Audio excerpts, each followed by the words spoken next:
Shalom buat saudara sekalian, rekan-rekan pendeta dan para penatua diaken yang sedang mempersiapkan diri untuk menyampaikan firman Tuhan pada minggu tanggal 29 Mei yang akan datang ini. Berikut kami akan menyampaikan beberapa catatan-catatan yang akan membantu saudara untuk menyampaikan firman Tuhan dengan lebih baik lagi. Mari kita membuka firman Tuhan yang diangkat untuk kebaktian minggu kita pada Mazmur 17 ayat 1 sampai dengan ayatnya yang ke-6. Mazmur 17 ayat 1 sampai ayatnya yang ke-6. Kami akan membacakan kepada saudara-saudara sekalian Mazmur 17 ayat 1 sampai 6. Demikian firman Tuhan. Doa Daud. Dengarkanlah Tuhan perkara yang benar, perhatikanlah seruanku, berilah telinga akan doaku dari bibir yang tidak menipu. Daripadamulah kiranya datang penghakiman, matamu kiranya melihat apa yang benar. Bila engkau menguji hatiku, memeriksanya pada waktu malam, dan menyelidiki aku, maka engkau tidak akan menemui sesuatu kejahatan. Mulutku tidak terlanjur tentang perbuatan manusia, sesuai dengan firman yang engkau ucapkan. Aku telah menjaga diriku terhadap jalan orang-orang yang melakukan kekerasan. Langkahku tetap mengikuti jejakmu, kakiku tidak goyang. Aku berseru kepadamu karena engkau menjawab aku, ya Allah. Sendengkanlah telingamu kepadaku, dengarkanlah perkataanku. Demikian firman Tuhan yang akan kita bahas pada kesempatan ini. Saudara, tentu sebagaimana biasa kita akan memulai dari latar belakang nats kita ini. Nats kita yang diangkat pada Mazmur ini menceritakan tentang Daud yang mengalami penderitaan yang luar biasa karena kejaran dari Saul. Jadi Daud diburu oleh Saul dan tentara-tentaranya. Ia diburu sementara Daud merasa ia tidak melakukan sebuah kesalahan apapun. Ia tidak bersalah sama sekali.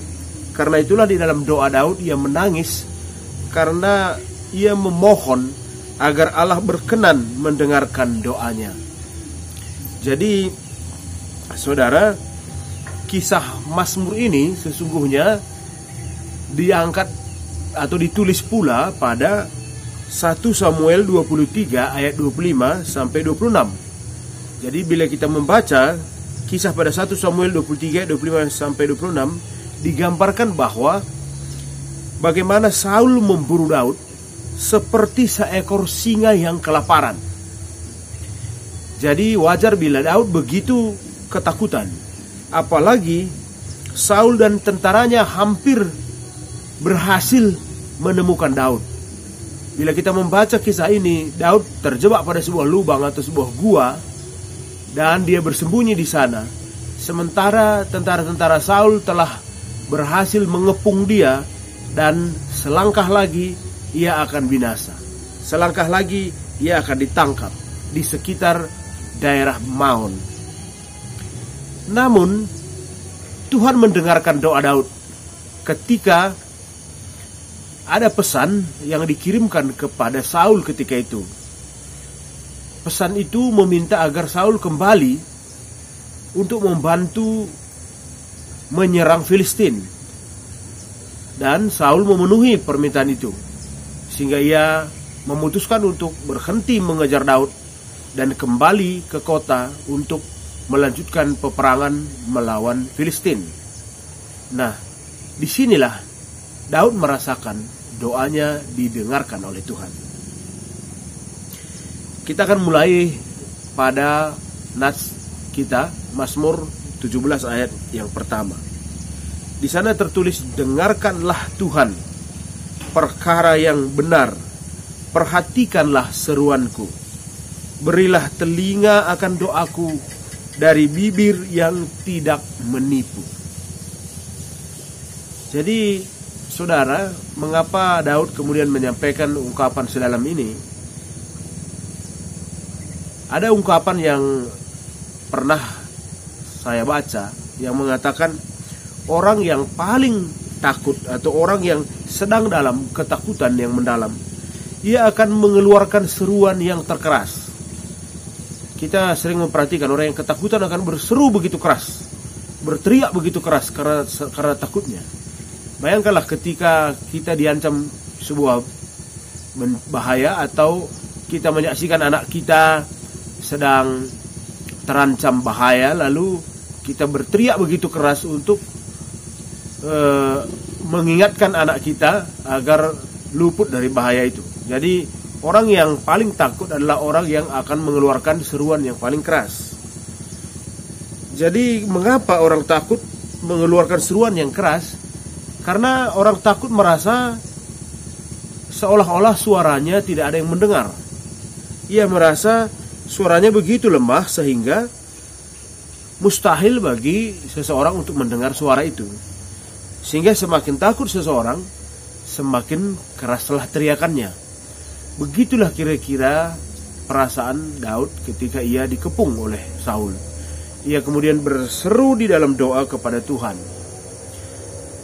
Kata-kata berilah telinga akan doaku bukan bermaksud mengatakan bahwa Allah tidak mampu mendengar. Daud berkata, berilah telinga akan doaku kepada Allah. Seolah-olah Daud mengatakan bahwa Allah sedang tidak mendengarkan dia atau tidak memperhatikan dia. Tapi sekali lagi kata-kata demikian keluar karena gusarnya hati Daud. Daud sendiri tahu kalau Allah mendengar dia. Daud sendiri tahu bahwa Allah sanggup mendengar setiap seruan orang-orang yang ia kasihi. Tetapi Daud memilih kata-kata ini untuk menggambarkan betapa gusarnya dia. Sama seperti seorang pengemis yang mengeraskan suaranya meminta tolong karena terdesak dengan situasinya. Mungkin saudara pernah mengalami pengalaman serupa ketika seorang pengemis begitu takutnya kita tidak mendengar seruannya, sehingga dia mengeraskan suaranya agar kita memperhatikan dia. Kemudian kalau kita baca Mazmur 17 ayat 2, tertulis, daripadamulah kiranya datang penghakiman, matamu kiranya melihat apa yang benar. Daripadamulah kiranya datang penghakiman. Daud pada ayat 2 ini kemudian menggunakan istilah pengadilan di sini. Seolah-olah Daud menggambarkan bahwa ia seperti seorang yang diajukan ke hadapan mahkamah pengadilan sebagai seorang tertuduh, di mana Allah sendiri menjadi hakimnya. Karena itu, sebagai seorang tertuduh, Daud menantikan Allah sebagai hakim yang benar, dan dia berharap sebagai seorang hakim yang benar, Allah dapat memperhatikan situasi dengan sebenar-benarnya. Mengapa? Karena pada awal tadi kita sampaikan, Daud merasa ia tidak bersalah dan tidak pantas untuk diburu oleh Saul, sehingga ia mengadukan keadaan ini ke hadapan hakim yang agung, yaitu Allah sendiri, yang menurut Daud akan mengadili dengan sangat bijaksana. Kemudian bila kita perhatikan Mazmur 17 ayat 3-5, di sana Daud meminta kepada Allah untuk melihat rahasia di dalam hatinya. Karena hal demikian tidak seorang pun manusia dapat melakukannya. Hanya Allah sematalah yang dapat melakukan hal tersebut, yaitu melihat hati seorang manusia. Karena manusia lain tidak akan sanggup melihat hati manusia. Tetapi Allah sanggup membaca apa yang tertulis dalam hati seorang manusia. Sehingga Daud memastikan bahwa ia tidak sedang berdusta kepada Allah.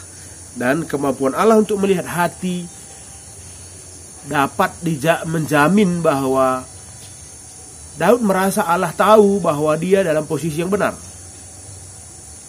Kemudian Daud tidak memiliki sesuatu apapun untuk disembunyikan.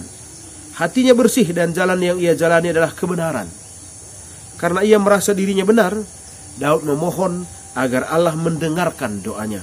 Tidak ada maksud Daud sedikit pun menyombongkan diri dengan mengatakan bahwa dia adalah orang yang benar, tetapi semata-mata karena kedekatan Daud dengan Allah lah ia berani mengatakan bahwa ia adalah orang yang benar. Daud berseru kepada Allah karena ia tahu Allah adalah hakim yang adil, yang akan membela orang dengan sebenar-benarnya. Daud membela dirinya untuk membuktikan bahwa ia sama sekali bersih. Ia sama sekali tidak bersalah. Sehingga Daud berpendapat kemarahan Saul tidak beralasan. Ia berseru kepada Tuhan di dalam doa, dan Tuhan kemudian mendengarkan doanya. Dan apa yang kita lihat pada awal tadi bahwa Allah menyelamatkan Daud dengan cara seseorang meminta Saul untuk pergi, dan Saul mengikutinya sehingga luputlah Daud dari kematian, padahal usaha Saul untuk membunuhnya tinggal selangkah lagi. Nah, saudara-saudara, inilah latar belakang dari bahan kita, dan tentu berdasarkan ini saudara dapat menyampaikan pesan khotbah kepada pendengar atau jemaat kita yang mungkin saja mengalami apa yang Daud alami. Kita ataupun pendengar khotbah kita pasti pernah berada pada posisi Daud, hidup di bawah ancaman dan ketakutan yang hebat, terpojok di sebuah lubang yang gelap, sementara musuh sejengkal lagi akan menemukan kita. Seperti singa kelaparan, ia mencari-cari dalam hal apa kita dapat disalahkan. Dalam situasi itulah nats khotbah kita menggambarkan sepertinya suara ketakutan kita tidak terdengar. Mungkin ada pengalaman saudara sebagai pengkhotbah atau pengalaman jemaat kita. Ia merasa telah berteriak dan tidak ada yang mendengarkan dia, sehingga ia semakin panik dan semakin mengeraskan suaranya. Ia semakin berseru kepada Allah karena ia mengerti bahwa Allah lah jalan terbaik, dan karena itu ia membutuhkan pertolongan yang segera. Ketika orang yang kita sayangi berjuang melawan maut, kita merasa membutuhkan Allah mendengarkan kita. Ketika orang yang kita sayangi pergi selama-lamanya, kita merasa Allah perlu untuk mendengarkan kita. Ketika kita dituduh untuk sebuah kesalahan yang tidak kita lakukan, kita merasa diri kita terpojok, terjebak, kehilangan arah. Di sanalah kita menyadari mengadu kepada Allah di dalam doa akan menenangkan kita. Karena Allah kita percaya adalah hakim yang adil, yang menilai kita tidak berdasarkan apa yang terlihat saja, namun Allah sanggup membaca jauh ke dalam hati kita. Dan Dia akan menyelamatkan kita, memulihkan kita, menyembuhkan kita, dan menenangkan hati kita. Saudara, berilah khotbah ini kepada jemaat-jemaat saudara yang mengalami situasi terpojok, terpuruk, tersudut seperti yang Daud alami. Maka khotbah ini akan sangat berkuasa. Demikianlah saudara beberapa catatan yang dapat kami sampaikan kepada saudara-saudara. Semoga catatan khotbah ini menambah kemampuan kita untuk menyampaikan firman Tuhan pada hari Minggu ini dengan lebih baik. Demikian saudara, Tuhan Yesus memberkati saudara sekalian.